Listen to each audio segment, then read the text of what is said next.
So Easter, why?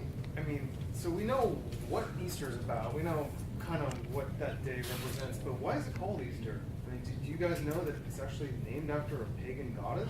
No. It is. So back in early Christianity, it wasn't a very popular religion. It was popular in Southern Europe, but not so much in Northern Europe. So there were a lot of pagan gods being worshipped at the time. Christianity was being spread.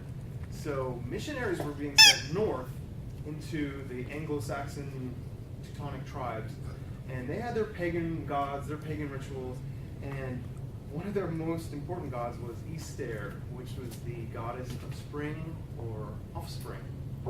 So it just so happened to kind of come around the same time of Christ's crucifixion, resurrection. Rather than kind of stray from the mainstream, the early missionaries kind of put the Christian holidays at the same time as the pagan holidays.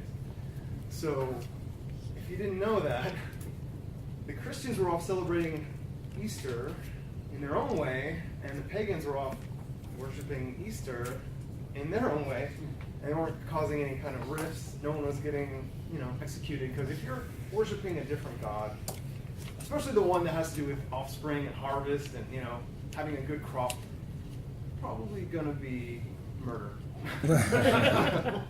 Right? I mean, if what you're doing something different, you're straying from the norm, and it affects my next year's harvest, I'm not going to like it. The rest of the village is not going to like it. So anyways, without further ado, we're going to move on.